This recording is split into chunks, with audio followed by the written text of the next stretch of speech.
I am here to read you a new book today called Dreamers by Yuyi Morales. I am reading this in honor of Hispanic Heritage Month, which we are still celebrating from September 15th to October 15th.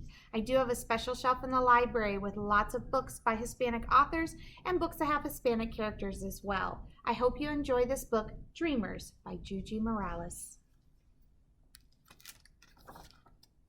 Dreamers. I dreamed of you, then you appeared.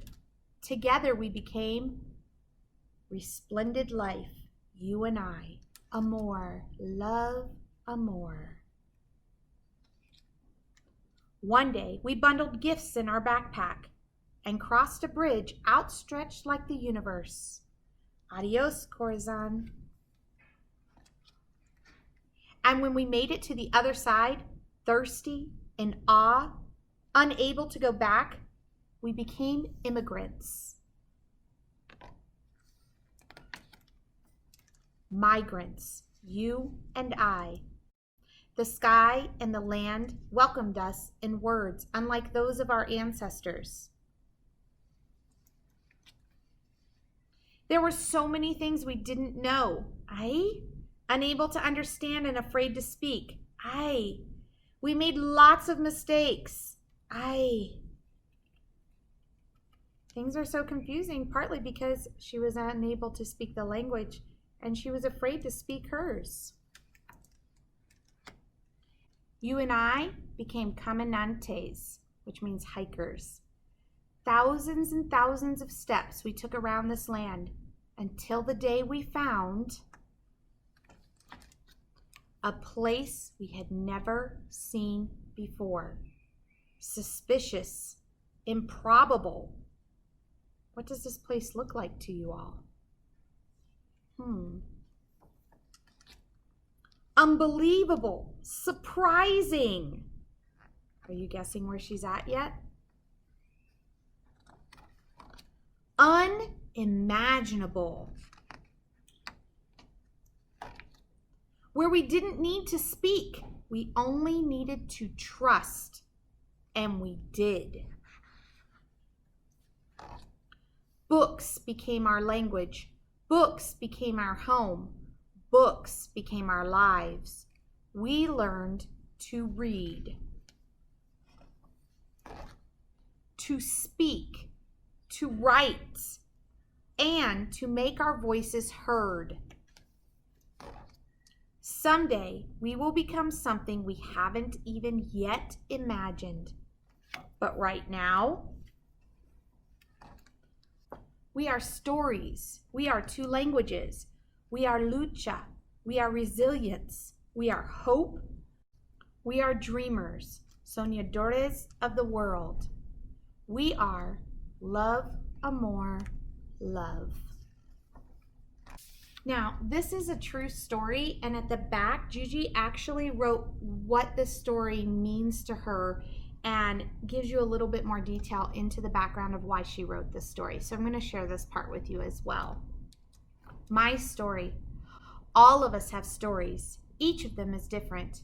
This story began in 1994 when I crossed a bridge with my 2-month-old son, Kelly, from Ciudad Juarez, Mexico, to El Paso, Texas. And though I did not know it at the time, to a new life in a strange and unfamiliar place, the United States of America. Once here, I was surprised by the quietness of the streets, the houses neatly lined up along the roads, and later by the cold winds of San Francisco Bay in summer. I had come so that my son could meet his great-grandfather, Ernie, who was very ill and not expected to live much longer, and to marry Kelly's father, a U.S. citizen. I wanted to return to Mexico soon afterward, but was shocked to learn that because of U.S. immigration rules and my new status as permanent resident, I was now expected to remain in the United States. I had become an immigrant. But could I possibly call this new place my home? Like most immigrants, I missed things that felt familiar. My family, the food, my friends, my job as a swimming coach, and my ability to communicate, to understand and be understood. In this new place where I did not speak the language, it was as if no one seemed to notice I existed, as if my words and actions didn't count. In those first days, I constantly wondered if I would ever find a place where I felt valued. Then one day, Kelly's grandmother brought us to a building that would change our lives forever. We discovered the public library, and it was spectacular. I had never been in a place where you could just take books from the shelves without asking and without being scolded for taking them. And there were picture books, something I had not encountered before. I could not believe how beautiful and sturdy they were. And then, when I opened them, I was amazed at the power of their illustrations.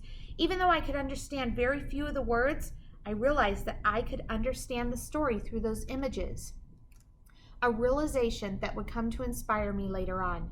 I began bringing Kelly there almost every day, and almost at first it was difficult for a little baby to stay longer than a few minutes. Eventually, we were able to spend entire afternoons looking at picture books, often only leaving when we were told the library was closing.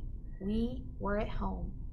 During those years, as Kelly got older, librarians at the Western Addition branch, Richmond branch, Presidio branch, Mission branch, and the San Francisco Main Library on Larkin Street, among many others, guided Kelly and me to find books we could love, though in an English that I struggled to understand. One day, when Kelly was not yet 2 years old, Nancy Jackson, the children's librarian at the Western Addition branch, handed him his own library card. I was in awe. We could now take home a stroller brimming with books. One of the most important things I learned at the library is that through books, we can find our path and our purpose. I also learned that I love to tell stories and that I could tell them through books. I studied the books I admired so much and became determined to make my own. My first efforts were very simple and very crude, made by hand and bound with ribbons and filled with my own stories and drawings. I was so proud of those books.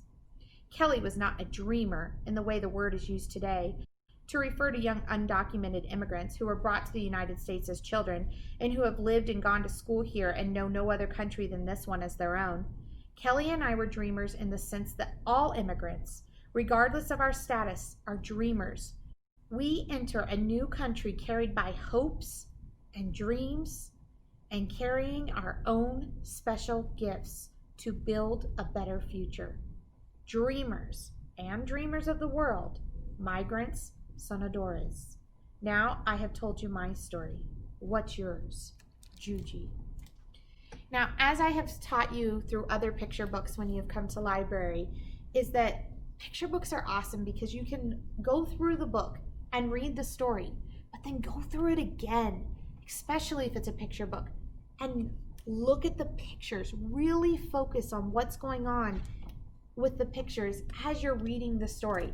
Take the time, now that you've heard her story, to go back and listen to it again and really look at what's going on in the pictures. Because as she stated in the end about after Kelly got his library card, they could go home with a stroller brimming with library books. You can see that on one of the pages, as you can see right here. This was after he got his library card, and you can see the stroller is full of library books. So I do recommend anytime you check out a picture book, and especially ones that have such gorgeous pictures like in Dreamers, go through it again and really focus on the pictures as well as the words.